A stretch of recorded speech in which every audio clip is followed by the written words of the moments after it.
নমস্কার শ্রোতা বন্ধুরা, স্বাগত জানাই আপনাদের গল্পের আসরে।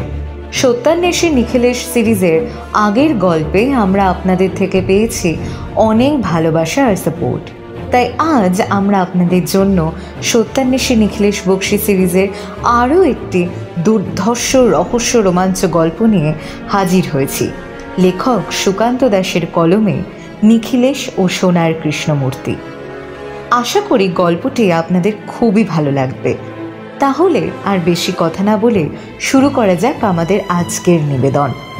আর প্রতি সপ্তাহে এইরকম দারুণ দারুণ সব গল্প শুনতে হলে কি করতে হবে মনে আছে তো? শুধুমাত্র চ্যানেলটি সাবস্ক্রাইব করে পাশে থাকতে হবে।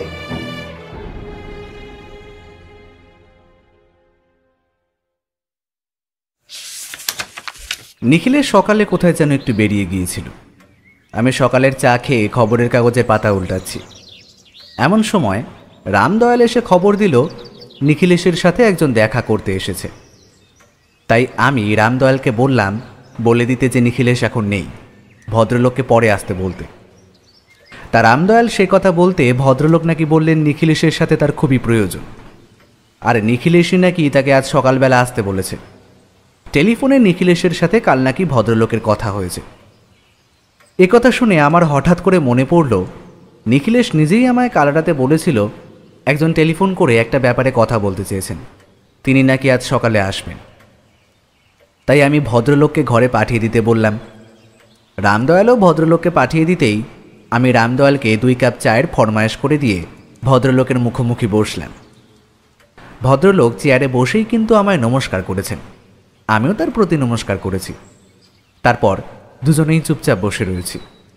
এমন সময় ভদ্রলোক নিজে থেকেই বললেন, নিখিলেশ বাবুর কি আসতে খুব দেরি হবে? আসলে আমার অন্য একটা কাজ রয়েছে, তেমন হলে আমি সেটা সেরেই আসি না হয়।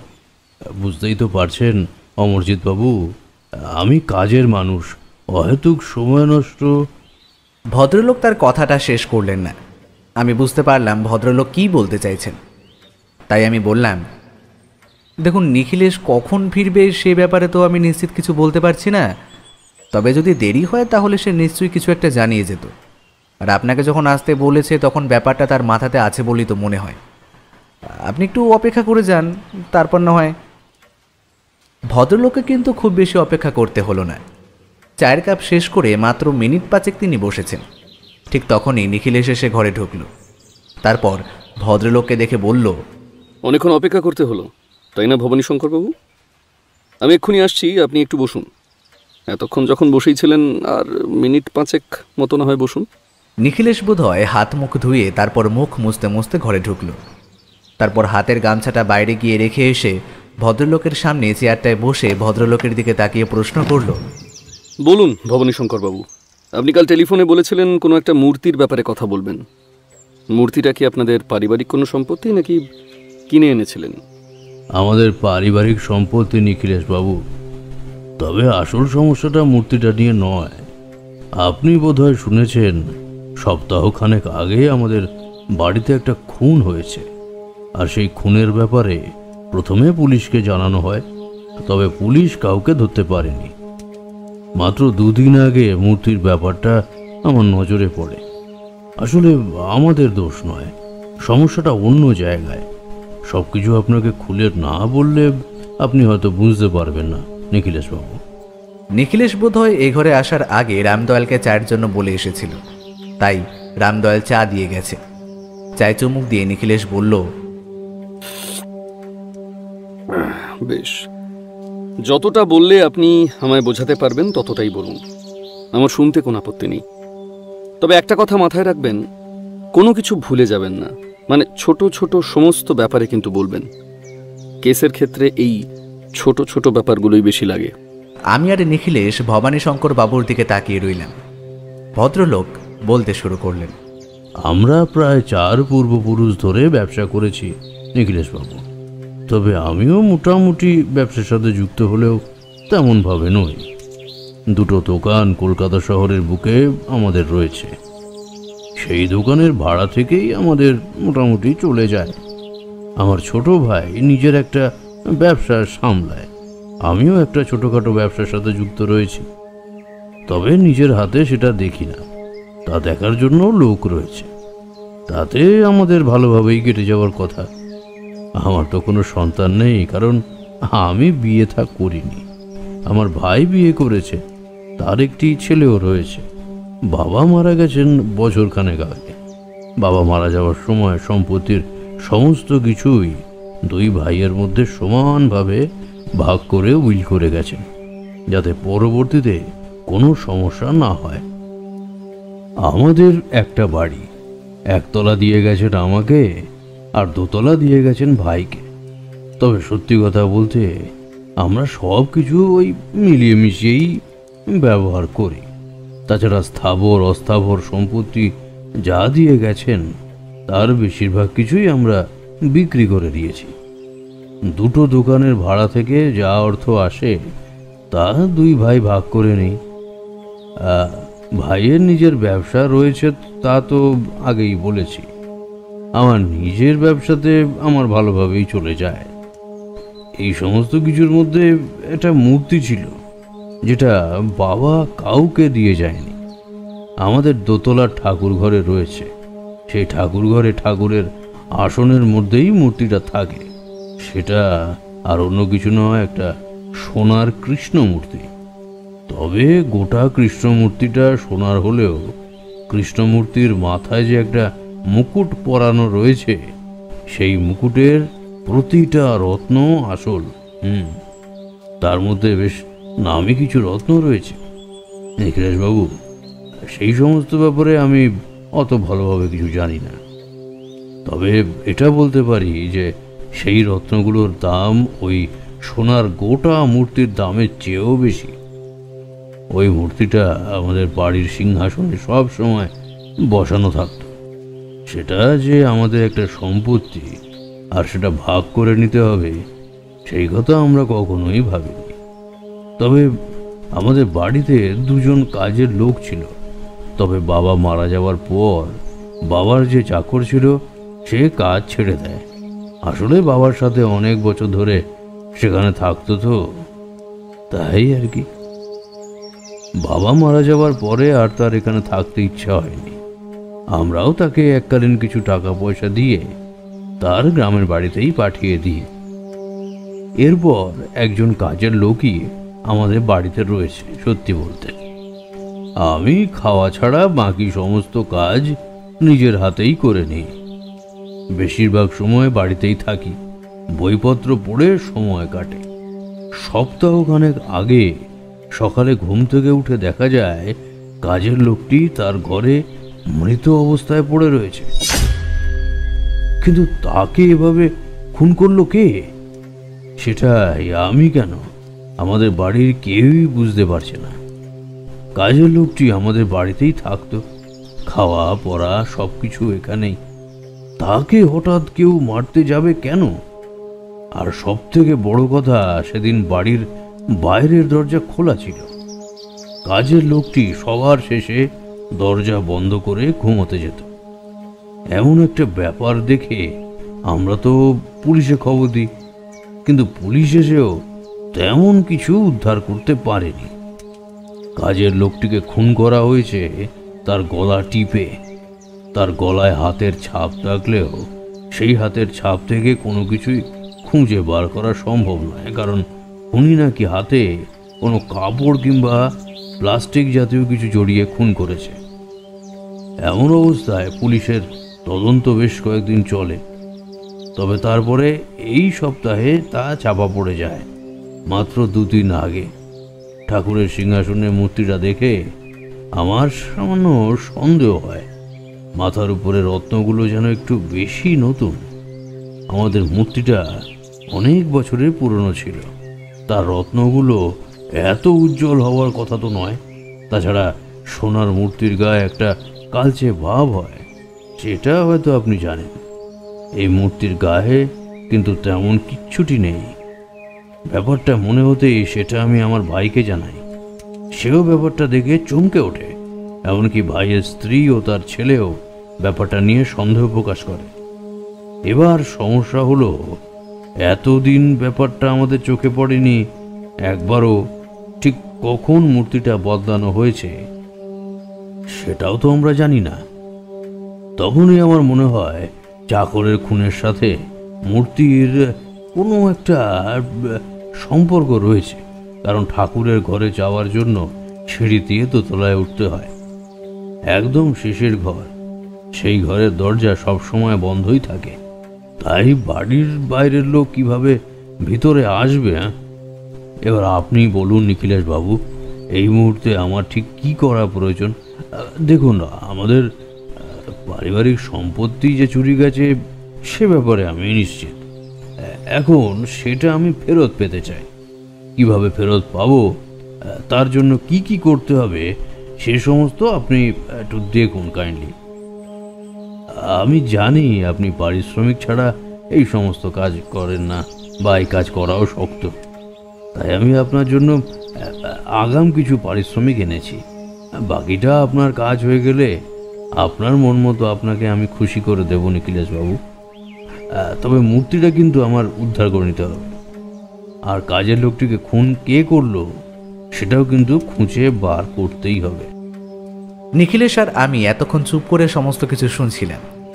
ভদ্রলোক চুপ করতে নিখিলেশ বলে উঠল, আপনাদের কাজের লোকটির বয়স কত? তা কম করে বছরে 61 তো হবেই। লোকটা বিশ্বস্ত নিখিলেশ বাবু, সামান্য টাকাও তাকে কখনো চুরি করতে দেখিনি। সে কাজ করতে পারে বলে আমার তো মনে হচ্ছে না, তবে সন্দেহ তো সবাইকেই করতে হয় নিখিলেশ বাবু। অর্থ এমন জিনিস যার সামনে পড়ে অনেক ভালো ভালো মানুষের মতি গতি বদলে যায়। বাড়ির বাইরের যে দরজা বন্ধ থাকে বলে আপনি জানিয়েছেন, সেই দরজায় কি ভেতর থেকে তালা দেওয়া থাকে নাকি ছিটকিনি লাগিয়ে বন্ধ থাকে? আমাদের বাড়িটা বেশ পুরনো নিখিলেশ বাবু। যখন যেখানে ক্ষয়ক্ষতি হয়েছে আমরা সারাই করে নিয়েছি, কিন্তু গোটা বাড়িটা পরিবর্তন করার চেষ্টা আমরা করিনি। আমাদের দরজাগুলো পুরনো আমলের, তাই হুড়কো লাগানো থাকে ভেতর থেকে। তবে সেই হুড়কো খুলে কেউ বাইরে থেকে ভেতরে আসবে কি করে, আর কাজের লোকটিকে খুন করে চলে যাবেই বা কি করে, সেটাই আমি ঠিক বুঝতে পারছি না। কয়েকটা কথা জানা দরকার এখানে। প্রথম যেটা হলো, আপনার বাড়িতে যে ওই দামি মূর্তিটা আছে সেই কথাটা কে কে জানতো? অর্থাৎ আমি বলতে চাইছি বাইরের কারোর কথা। অনেকেই জানতো নিখিলেশ বাবু, কিন্তু তাদের মধ্যে কেউ মূর্তিটা চুরি করবে কি করে? সম্প্রতি মূর্তিটা বদল হয়েছে, সেটা দেখার আগে কিংবা কাজের লোকটি খুন করার আগে কিন্তু বাড়িতে কেউ আসেনি। মূর্তিটার ব্যাপারে আপনার বাড়ির লোক কি বলছে? সন্দেহ হওয়ার মতো ব্যাপার একমাত্র ছিল ওই কাজের লোকটিকে নিয়ে, কিন্তু সে বিশ্বস্ত নিখিলেশ বাবু, সে অতি বিশ্বস্ত। আপনার কাউকে সন্দেহ হয়? সন্দেহ হওয়ার মতো ব্যাপার ছিল একমাত্র ওই কাজের লোকটাকে নিয়ে, কিন্তু সে বিশ্বস্ত নিখিলেশ বাবু, সে এমন কাজ করতে পারে বলে তো আমার মনে হয় না। আর যদি সে করেই থাকতো তাহলেও তো সে নিজেই মারা গেছে, তাহলে এখন মূর্তিটা কোথায় গেল? নিখিলেশ চুপ করে বেশ কিছুক্ষণ ভাবল, তারপর বলল, ভবানীশঙ্কর বাবু, আপনি একটা কাজ করুন, আপনার বাড়ির ঠিকানা টেলিফোন নাম্বার আমায় লিখে দিয়ে যান। আমি কাল একবার আপনার বাড়িতে যাব। গোটা ব্যাপারটা না দেখলে কিছুই বোঝা যাবে না। আশা করি তাতে আপনার কোনো আপত্তি থাকতে পারে না। না নিখিলেশ বাবু, আমার কোনো আপত্তি নেই। আপনি কালই চলুন, তাহলে আমি বাড়িতেই থাকবো। আর কাল এলে আমার ভাইও বাড়িতে থাকবে। কাল রবিবার, সবার সাথে একবারে দেখাও হয়ে যাবে আপনার।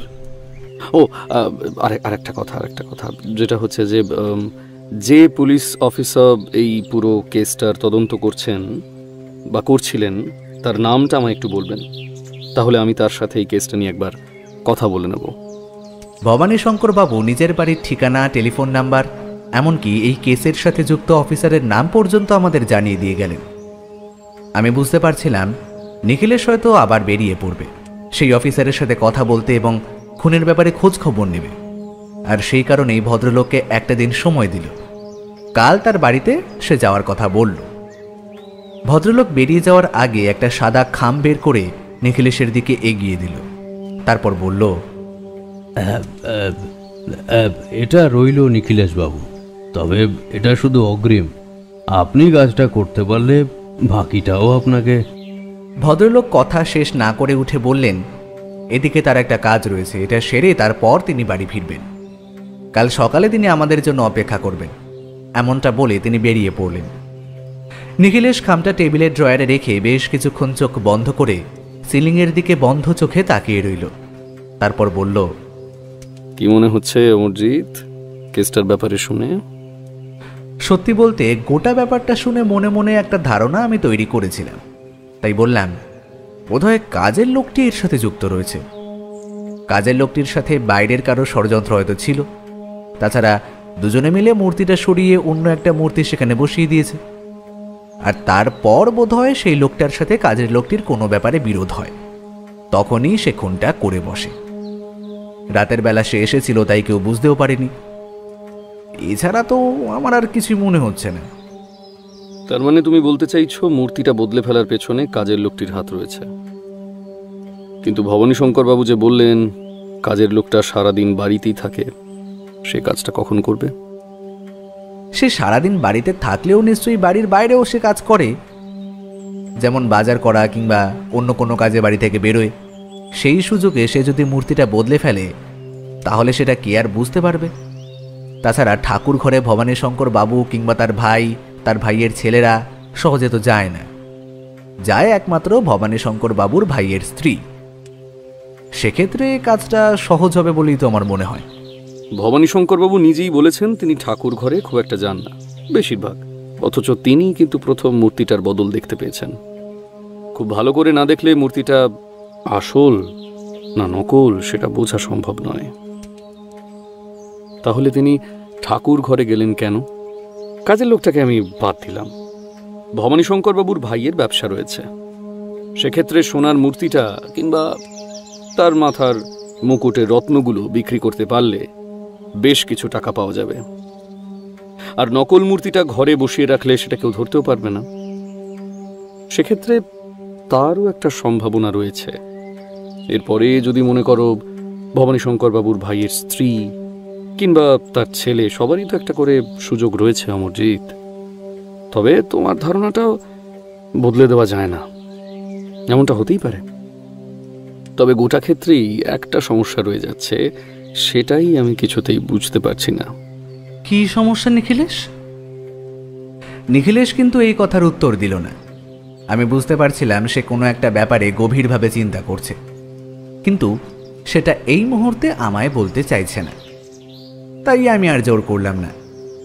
জানতাম কাল সকালে ভবানী শঙ্কর বাবুর বাড়িতে যাওয়ার আগে নিখিলেশ এই ব্যাপারে কিছুই বলবে না। তাই আমি আর বেশিক্ষণ বসলাম না, আমার ঘরে গিয়ে নিজের কাজ করতে লাগলাম। বিকেলের দিকে নিখিলেশ কোথায় যেন একটা বেরিয়েছিল। আমার মনে হলো সে হয়তো সেই পুলিশ অফিসারের সাথে কথা বলতে গিয়েছে, যে ভবানী শঙ্কর বাবুর বাড়ির কাজের লোকটির খুনের ব্যাপারটা তদন্ত করছিল। তবে এতদিন পরে পুলিশ আর তাকে কি সাহায্য করতে পারবে সেটা আমি বুঝতে পারছিলাম না। তবুও পরের দিনের জন্যই অপেক্ষা করতে লাগলাম। পরদিন সকালে আমি আর নিখিলেশ একটা ভাড়ার গাড়িতে করে গিয়ে পৌঁছলাম। ভবানী শঙ্কর বাবুর বাড়িতে বোধহয় ভবানী শঙ্কর বাবু নিজেই ছিলেন। আর শুধু ছিলেনই না, তিনি বাড়ির বাইরে ছোট্ট বাগানের সামনে পায়চারি করছিলেন। আমাদের দেখতে পেয়ে এগিয়ে এসে বললেন, আরে অনেকক্ষণ ধরে আপনাদের জন্য অপেক্ষা করছি। নিখিলেশবাবু আসুন আসুন, আসতে কোনো অসুবিধা হয়নি তো? আমরা সম্মতি জানিয়ে ঘরের ভেতরে ঢুকে একতলার বসার জায়গায় বসলাম। চারিদিকে সোফা রয়েছে, তার মাঝখানে একটা ছোট্ট গোল টেবিল। ঘরের চারপাশ সাজানো গোছানো, এক পাশ দিয়ে সিঁড়ি উঠে গেছে দোতলায়। তবে বাড়িটা যে বেশ পুরনো সেটা বোঝা যায়। আমরা গিয়ে বসেছি, একটু পরেই ভদ্রলোক নিজেই উঠে গেলেন। তারপরে এসে বসলেন। বোধহয় ভদ্রলোক চায়ের জন্য বলে এলেন। আমাদের সামনে বসে তিনি বললেন, আমার ভাই একটু বাইরে গিয়েছে নিখিলেশবাবু, কিছুক্ষণের মধ্যেই চলে আসবে। ভাইয়ের স্ত্রী কামিনী আছে, আর ভাইয়ের ছেলে মানে আমার ভাইপো সদাশিবও রয়েছে। আপনি সবার সাথে কথা বলুন, ততক্ষণে ভাই চলে আসবে। নিখিলেশ ঘরে বসে এদিক ওদিক তাকাতে লাগলো। তারপর যে দরজা দিয়ে আমরা ঢুকেছি সেই দরজাটার দিকে দেখিয়ে বলল, এই দরজাটা সেদিন খোলা ছিল, তাই তো ভবানীশঙ্করবাবু? ভবানীশঙ্করবাবু মাথা নাড়লেন, তবে শুধু মাথা নাড়লেন না, তারপর তিনি উঠে গিয়ে ঘরের দরজাটা বন্ধ করে দেখিয়ে দিলেন যে দরজায় হুড়কো লাগানো থাকে। নিখিলেশ বলল, কিন্তু ভবানীশঙ্করবাবু, যদি খুনি বাইরে থেকে আসে তাহলে দরজা খুলে দিল কে? আপনি তো আর উঠে দরজা খুলে দেবেন না। দরজাটা অন্য কেউ খুলেছে। সে কে, আর সে কি জানতো? এই সমস্ত ব্যাপারটা, এটাই আমি কিছুতে বুঝতে পারছি না। ভবানীশঙ্করবাবু বোধ হয় নিখিলেশের কথাটা বুঝতে পেরেছিলেন, তাই বললেন, দেখুন নিখিলেশ বাবু, ওই যে শেষের দিকে যে ঘরটা রয়েছে, মানে একদম রাস্তার দিকে, সেই ঘরটাতেই আমি থাকি। মাঝখানে এই ঘরটা রান্নার কাজে ব্যবহৃত হয়, আর ওই পাশের ঘরটায় থাকতো কাজের মেয়েটি। ভাই তার স্ত্রী উপরেই থাকতো, নিচে রাতের বেলা আসতো না। খাওয়া দাওয়া এখানে হলেও খাওয়ার দাওয়ার পরে সবাই যে যার ঘরে চলে যেত। তাই রাতের বেলা কেউ যদি বাইরে থেকে আসে তাহলে সে ডাকাডাকি করবে কিংবা দরজায় শব্দ করলে সেটা কিন্তু কাজের লোকটি প্রথমে শুনতে পাবে। আমার ঘরটা যেহেতু অনেকটা দূরে, তাই সেভাবে আমার শুনতে পাওয়ার কথা নয়। আর রাতে আমি বেশ তাড়াতাড়ি ঘুমিয়ে পড়ি, তাই আমার শোনার কথা নয়। নিখিলেশ ঘরগুলোর দিকে একবার তাকিয়ে দেখল, তারপর বলল, কাজের লোকের মৃতদেহ নিয়ে যাওয়ার পরে তার ঘর কি আর খোলা হয়েছিল? না নিখিলেশ বাবু, এমনিতেই ওই ঘরটা আমাদের খুব একটা প্রয়োজনে পড়ে না। বুঝতেই তো পারছেন, সেই ঘরে মৃত্যুটা হয়েছে, তাই সেই ঘরটা ওর দরকার ছাড়া আর খুলিনি। তাহলে সেই ঘরটা আমি একবার দেখতে চাই। আগে ঘরটা দেখে নি, তারপর না হয় সবার সাথে কথা বলবো।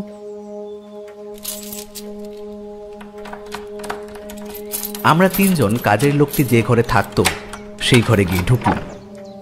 দরজা তালা দিয়ে বন্ধ করা ছিল। ভবানীশঙ্করবাবু নিজের ঘর থেকেই বোধহয় চাবি এনে দরজাটা খুলে দিলেন। ভেতরে ঢুকে কিন্তু দেখা গেল অতি সাধারণ একটা ঘর। একটা বিছানা, একটা আলমারি, একটা চেয়ার টেবিল ছাড়া ঘরে তেমন কিছুই নেই। জামা কাপড় এক পাশে রয়েছে বটে, তবে তাছাড়া আর তেমন কিছু পাওয়া গেল না। নিখিলেশ গোটা ঘর ঘুরে দেখল, এমনকি ঘরের এক পাশে জানালার কাছে গিয়ে দাঁড়িয়েও বেশ কিছুক্ষণ দেখল। তারপর হঠাৎ করে প্রশ্ন করল, আচ্ছা ভবানীশঙ্করবাবু, আপনাদের ঘরে সুগন্ধি কে ব্যবহার করে বলুন তো? ভবানীশঙ্করবাবু এই কথায় কিছুক্ষণ চুপ করে কি যেন ভাবলেন, তারপর বললেন, সুগন্ধি সুগন্ধি তো আমার ভাই ব্যবহার করে মাঝে মাঝে, সদাশিবও ব্যবহার করে। কেন বলুন তো? নিখিলেশ সেই কথার উত্তর দিল না। ঘরের বাইরে আসতে আসতে একবার সিঁড়ি দিয়ে উপরের দিকে তাকিয়ে দেখল, তারপরে বলল, ঠাকুর ঘরটা কি এখন একবার দেখা যাবে? ভবানীশঙ্করবাবু কিছু বলার আগেই এক মহিলা চা নিয়ে আমাদের টেবিলের সামনে এসে রাখলেন। তারপর বললেন, নিখিলেশ বাবু, আপনাদের চা। ভদ্রমহিলার কথায় নিখিলেশ সামান্য হেসে এগিয়ে গিয়ে নিজের জায়গায় বসে চায়ের কাপটা তুলে নিল। আমিও সেটাই করলাম।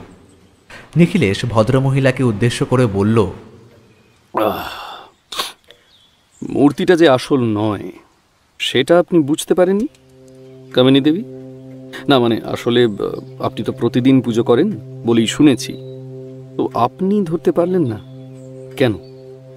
আসল মূর্তিটা আর নকল মূর্তিটার মধ্যে কোনো ফারাক নেই নিখিলেশ বাবু। আপনি আসল মূর্তিটা দেখলেই তা বুঝতে পারতেন।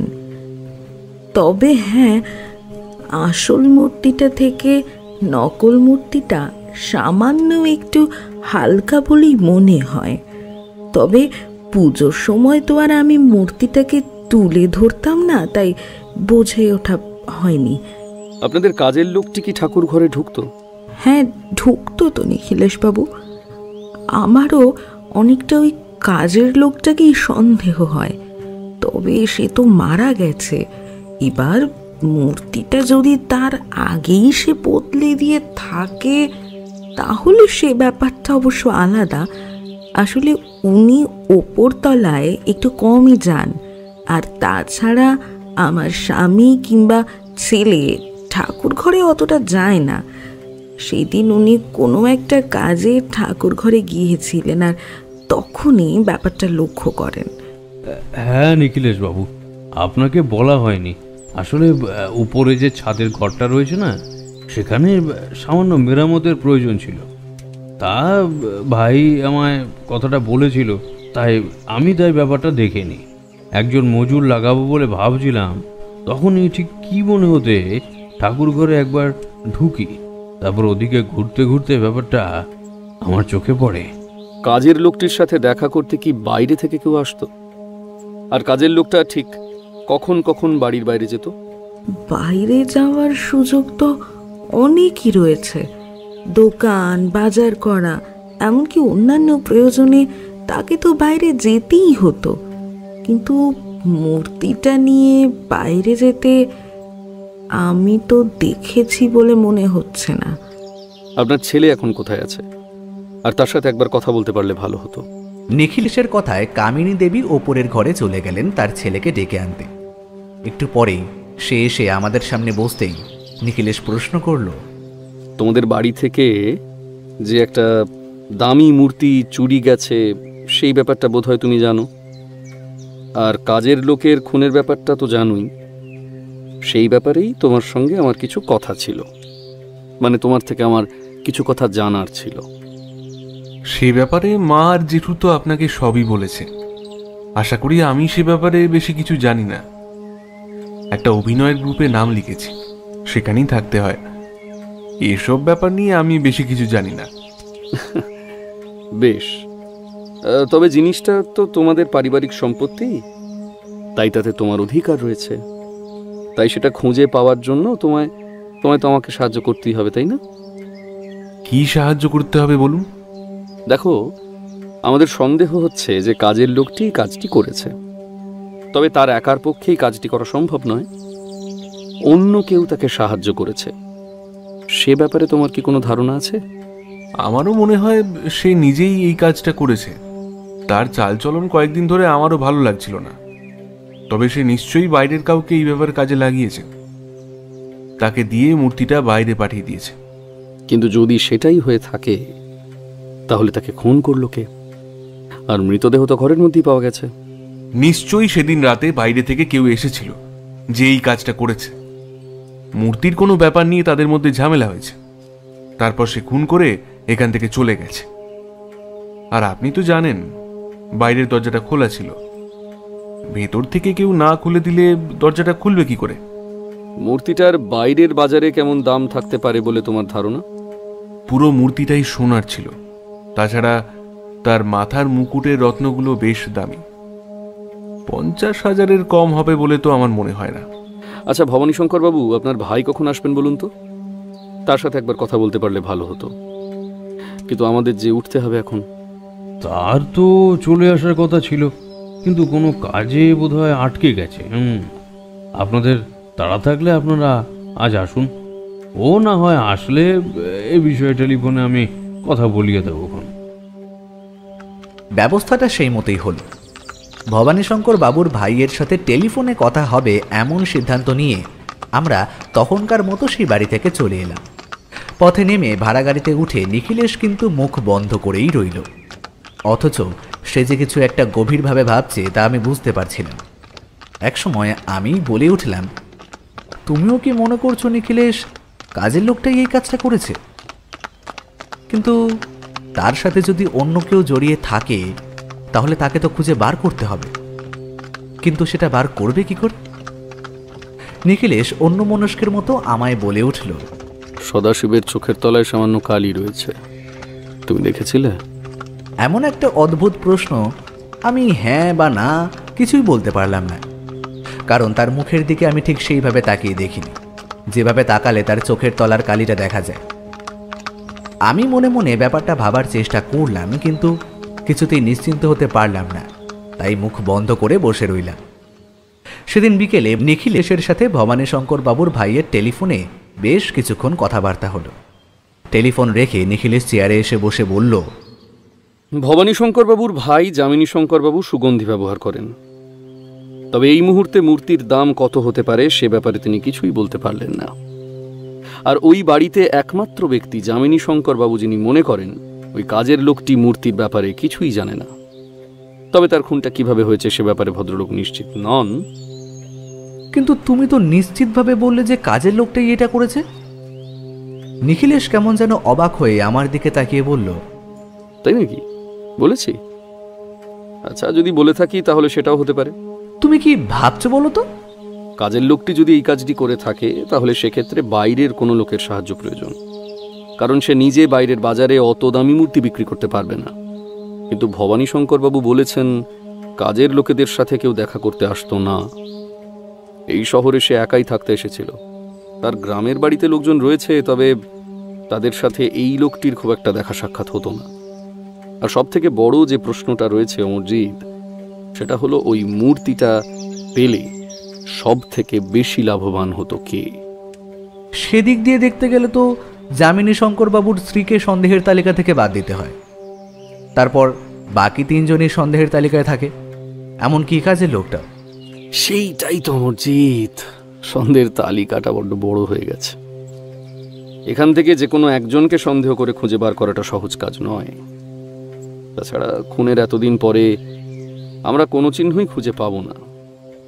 খুনের দিন ওই ঘরের দরজা খোলা হয়েছিল, তারপরে দরজাটা বন্ধ ছিল।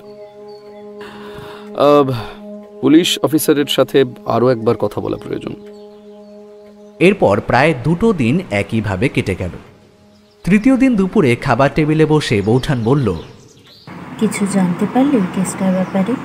নিখিলেশ খেতে খেতে উত্তর দিল, কোন কেসের ব্যাপারে বলো তো? আরে নিখিলেশ, কাল দুপুরে আমি বৌঠানকে ওই কেসটার ব্যাপারে বলেছিলাম, তাই হয়তো বৌঠান জানতে চাইছে ওটার ব্যাপারে যে কিছু জানতে পারলে কিনা। বৌঠান মাথা নাড়িয়ে সম্মতি জানাতে নিখিলেশ বলল, দেখো, সন্দেহের তালিকাটা ছোট হয়ে এসেছে, তবে এখনো পর্যন্ত স্পষ্ট বোঝা যাচ্ছে না আসল অপরাধী কে। তার জন্য আরো কয়েকটা দিন অপেক্ষা করতে হবে। কয়েকটা ব্যাপারে আমি খোঁজখবর নিয়েছি, সেটা জানতে পারলেই আশা করছি কোনো একটা সূত্র আমরা পেয়ে যাব। তা সন্দেহের তালিকা থেকে কে কে বাদ গেল? সন্দেহের তালিকা থেকে বাদ গেল ওই কাজের লোকটি এবং যামিনীবাবুর স্ত্রী। এরা দুজনেই চুরির সাথে জড়িত নয়। যদি জড়িত থাকে তাহলে প্রত্যক্ষভাবে নয়, পরোক্ষভাবে। বাকি তিনজন এখনো সন্দেহের তালিকায় রয়েছে। তবে এদের মধ্যে যে কোনো একজনই কাজটা করেছে। তবে তবে খুন যে করেছে আর মূর্তি চুরি যে করেছে দুজনই যে একই মানুষ, সে কথা কিন্তু আমি এখনো বলতে পারি না। নিখিলেশের কথা শুনে আমি অবাক হয়ে গেলাম। তাহলে নিখিলেশকে সন্দেহ করছে 2টো অপরাধ দুজন করেছে। একজন মূর্তিটা বদলে নিয়েছে আর অন্যজন খুনটা করেছে। কিন্তু তাহলেও তার পেছনে তো একটা মোটিভ থাকবে। মূর্তি চুরি করার পেছনে না হয় মোটিভ রয়েছে, কিন্তু খুনের পেছনে কি মোটিভ রয়েছে? তাহলে কি কাজের লোকটি এমন কিছু জানতে পেরেছিল যেটা তার জানার কথা নয়? মনে মনে এসব ভাবতে ভাবতে খাওয়া শেষ করলাম। পরদিন সকালে নিখিলেশের সাথে বেরিয়ে পড়েছিলাম। থানায় যে অফিসার ভবানী শঙ্করবাবুর বাড়ির কাজের লোকটির খুনের ব্যাপারটা তদন্ত করছিলেন, তার সাথেই আমরা দেখা করলাম। থানায় বেশ কিছুক্ষণ বসে থাকার পর অফিসার আমাদের সঙ্গে কথা বললেন। নিখিলেশ সোজাসুজি তাকে প্রশ্ন করল, খুনের ব্যাপারটায় আপনাদের কাকে সন্দেহ হয়? দেখুন নিখিলেশবাবু, বাড়ির দরজাটা খোলা ছিল, তা থেকে অনুমান করা যায় খুনি বাইরে থেকেই এসেছিল। তবে সেক্ষেত্রে একটা সমস্যা ছিল, সেটা হলো বাড়ির লোক জানিয়েছে তারা দরজাটা বন্ধ করে ঘুমোতো। এই কাজটা কাজের লোকই করত, তাই রাতের বেলা দরজা যদি খোলা থাকে সেটাও কাজের লোকের দ্বারাই হয়েছে। আর যদি সে দরজা খুলে কাউকে ঘরে ঢুকতে দেয় তাহলেও সেক্ষেত্রে দোষটা কার? এখন জানতে পারছি যে আরেকটা মূর্তি নাকি চুরি গেছে। তা যদি মূর্তিটা চুরি করে চোর বাইরে কোথাও রেখে যায় আর সে সময় কাজের লোকটির সাথে তার কোনো ঝামেলা হয়, সেক্ষেত্রে কিন্তু কেসটা খুব সহজ হয়ে যাচ্ছে। কিন্তু আমার মনে হয় না ব্যাপারটা ওভাবে হয়েছে। কেন, আপনি কি সন্দেহ করছেন? দেখুন, রাতের বেলা যদি বাইরে থেকে ভেতরে কেউ আসে, সে ক্ষেত্রেও ঘরের কেউ না কেউ ব্যাপারটা বুঝতে পারত। আর যদি কেউ দোতলায় গিয়ে ঠাকুর ঘর থেকে মূর্তি বদল করে, তারও একটা সময় লাগবে। সেই সময় কেউ না কেউ কোনো শব্দ তো শুনে থাকবে। আর তা বাইরে থেকে কেউ এসে ওপরে উঠে ঠাকুর ঘরে মূর্তি বদল করে একটা খুন করে বেরিয়ে যাবে, এটা তো সহজ কাজ নয়। আর সবথেকে বড় কথা, কাজের লোকটি চিৎকার করলো না কেন? এই একটা জায়গাতেই আমারও খটকা থেকে যাচ্ছে। অপরাধী কাজের লোকটির পরিচিত কেউ, তাই সে বুঝতে পারেনি অপরাধী তাকে খুন করার উদ্দেশ্যে এসেছে। সেটাই নিখিলেশবাবু, আমার মনে হয় কাজের লোকটি যদি মূর্তি চুরির পেছনেই থাকে, তাহলে তার সাথে বাইরের কোনো একটা লোকের সম্পর্ক রয়েছে। কারণ এমন একটা মূর্তি বাইরে বাজারে বিক্রি করা তার কাজ নয়। আমরা আপনার কথায় কথায় মূর্তিটা খোঁজার চেষ্টা করছি, আশা করছি মূর্তিটা পেয়েও যাব। আর পেয়ে গেলে কেসটা খুব সহজ হয়ে যাবে। আচ্ছা, আপনারা যখন সকালে মৃতদেহ দেখতে গিয়েছিলেন, তখন সেই ঘরে কি কোনো গন্ধ পেয়েছিলেন? গন্ধ কিছু মনে পড়ছে না, তবে হ্যাঁ, মৃতদেহের শরীরে কিন্তু একটা গন্ধ ছিল, কোনো একটা সুগন্ধির গন্ধ। তবে একজন কাজের লোকের শরীরে এমন একটা সুগন্ধির গন্ধ থাকে কি করে, সেটা নিয়ে আমি একটু চিন্তিত হয়েছিলাম বটে। তবে ব্যাপারটা নিয়ে খুব একটা ভাবিনি। কেন বলুন তো, আপনি কি কিছু ধারণা করছেন? নিখিলেশ বেশ কিছুক্ষণ চুপ করে রইল, তারপরে বলল, আপনি চোরাবাজারে মূর্তিটা যেমন খোঁজার চেষ্টা করছেন তেমন করে যান, তবে তার সাথে সাথে আপনাকে আরও একটা কাজ করতে হবে। আপনাকে ভবানী শঙ্কর বাবু কিংবা যামিনী শঙ্কর বাবু টেলিফোনে ফোন করে তাদের একটা কথা জানাতে হবে। তাদের জানাতে হবে যেদিন রাত্রে খুনটা হয়েছিল সেদিন ওই ঘরে খুনি একটা জিনিস ফেলে গিয়েছে। তবে তার আগে আপনাকে জেনে নিতে হবে প্রথমেই যে ওই ঘরটা আর খোলা হয়েছিল কিনা। যদি খোলা না হয়ে থাকে তাহলে যেন আর খোলা না হয়। আপনি কাল সকালে একবার গিয়ে জিনিসটা নিয়ে আসবেন। ওই জিনিসটা পেয়ে গেলে খুনিকে ধরতে আপনার সুবিধে হবে আশা করছি। আর এই কাজটা তখন আপনিই করতে পারবেন।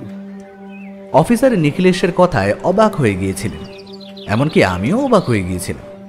অফিসার প্রশ্ন করলেন, কিন্তু নিখিলেশবাবু, আমরা তো ওই ঘরে তেমন কিছু পাইনি, তাহলে কথা কেন?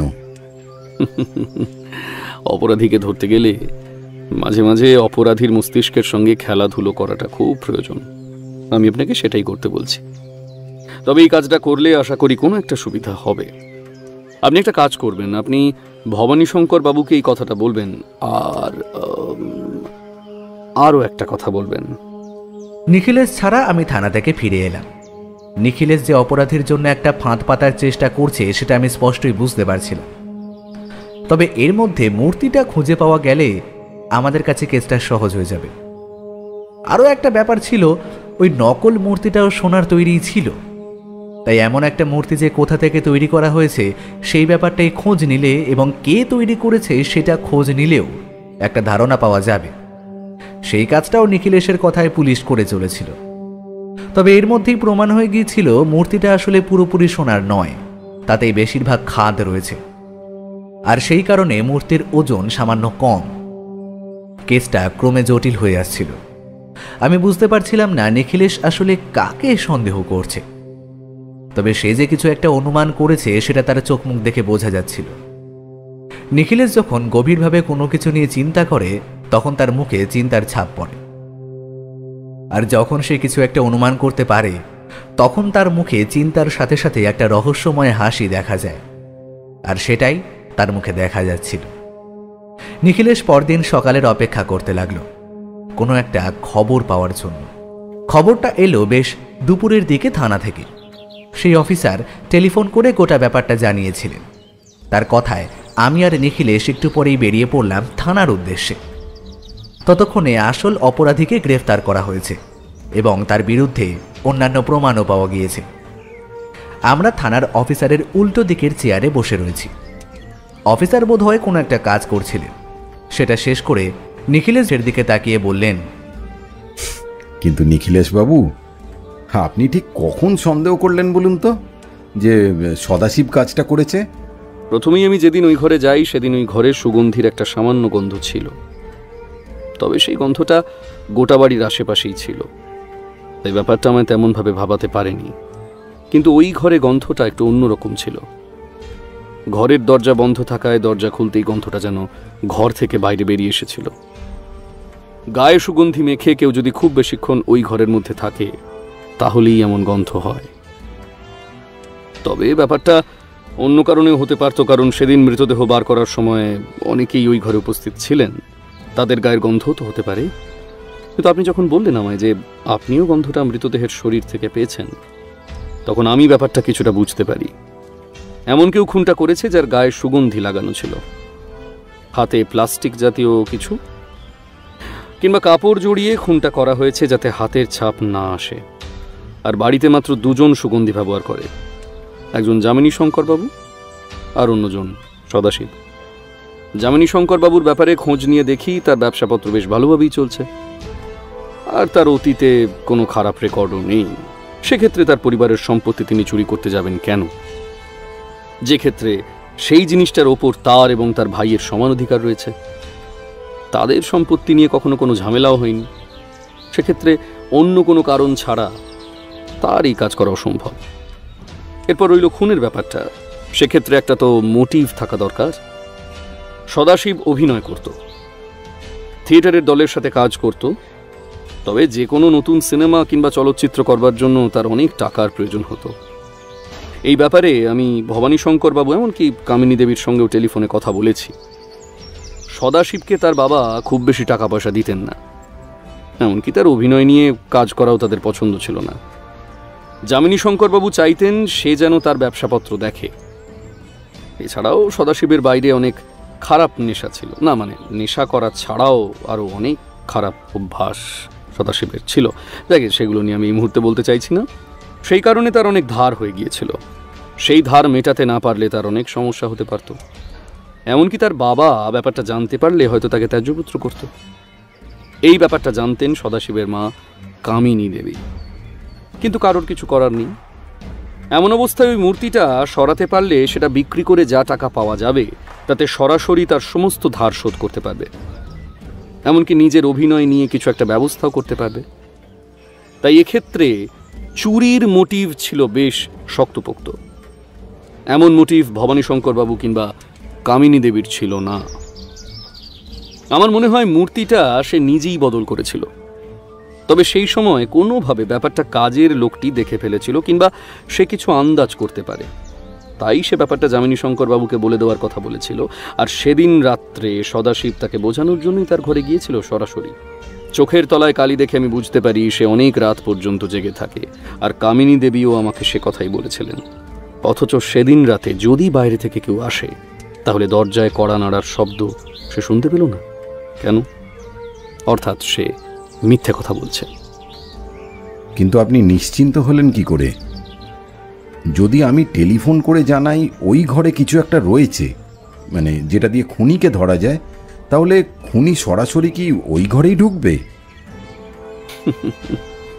অপরাধী যতই বুদ্ধি খাটিয়ে সুষ্ঠুভাবে তার অপরাধ করুক না কেন, একটা ভয় তার মনে থেকেই যায়। সদাশিব বলেছিল যে ওই মূর্তিটার দাম 50,000-এরও বেশি হবে, যেখানে ভবানী শঙ্কর বাবু কিংবা যামিনী বাবু যারা ব্যবসাপত্র নিয়ে রয়েছেন তারাও কিন্তু ওই মূর্তিটার সঠিক দাম কিংবা অনুমান বলতে পারলেন না, বা হয়তো পারবেনও না। সে বলতে পেরেছিল কারণ সে সেটা জানত। তাই প্রথম দিন তার মুখে মূর্তির দামের কথাটা শুনে আমার একটু খটকা লাগলেও সন্দেহটা তখন করিনি, সেটা করেছিলাম আরও পরে ওই সুগন্ধির ব্যাপারটা জানবার পর। আর তারপরেই মনে হলো এমন একটা ব্যবস্থা করলে সে রাতের বেলা ওই ঘরে আসবে, আর তখনই ব্যাপারটা দেখা যাবে। মূর্তিটা যে চোরাবাজারে বিক্রি করতে গিয়েছিল তার খবর তো আপনি পেয়েছেন। তাকে একটু ভালোভাবে জেরা করলেই সদাশিবের কথাই সে বলবে। আর তাছাড়া যে দোকান থেকে মূর্তিটা বানানো হয়েছে সেই দোকানেও সদাশিব নিজে গেছে বলে মনে হয় না। শহরের বিভিন্ন সোনার দোকানের কিংবা আশেপাশের শহরগুলোতে খোঁজ নিয়ে দেখতে থাকলে আমি নিশ্চিতভাবে বলতে পারি এমন কিছু একটা বেরিয়ে আসবে যাতে প্রমাণ হবে সদাশিবের ওই থিয়েটারের লোকেরা এই চুরিতে জড়িত আছে। সদাশিব একা এই সমস্ত কাজ করবে না।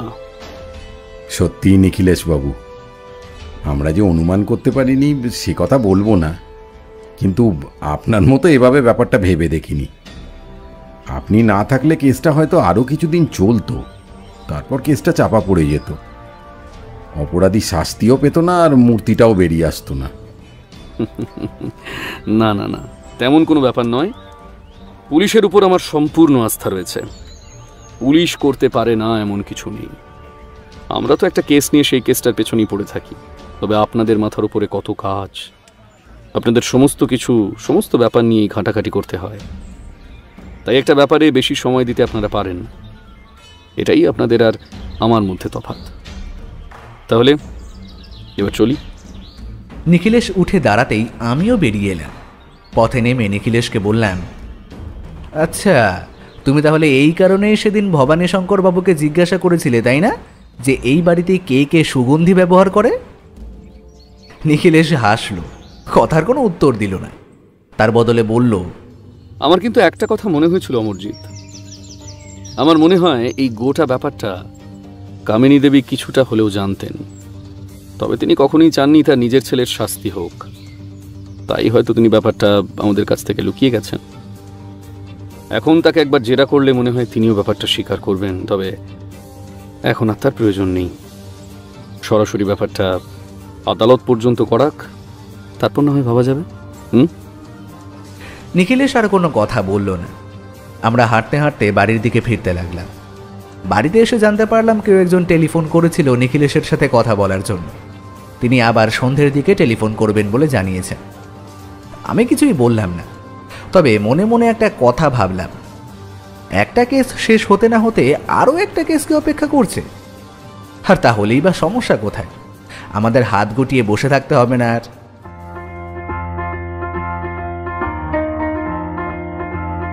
এতক্ষণ আপনারা শুনছিলেন লেখক সুকান্ত দাসের কলমে নিখিলেশ ও সোনার কৃষ্ণমূর্তি। তাহলে কেমন লাগলো আমাদের আজকের নিবেদন? কমেন্টে জানাতে ভুলবেন না কিন্তু। আর প্রতি সপ্তাহে দারুণ দারুণ সব গল্প শুনতে চ্যানেলটি সাবস্ক্রাইব করে পাশে থাকবেন। অসংখ্য ধন্যবাদ।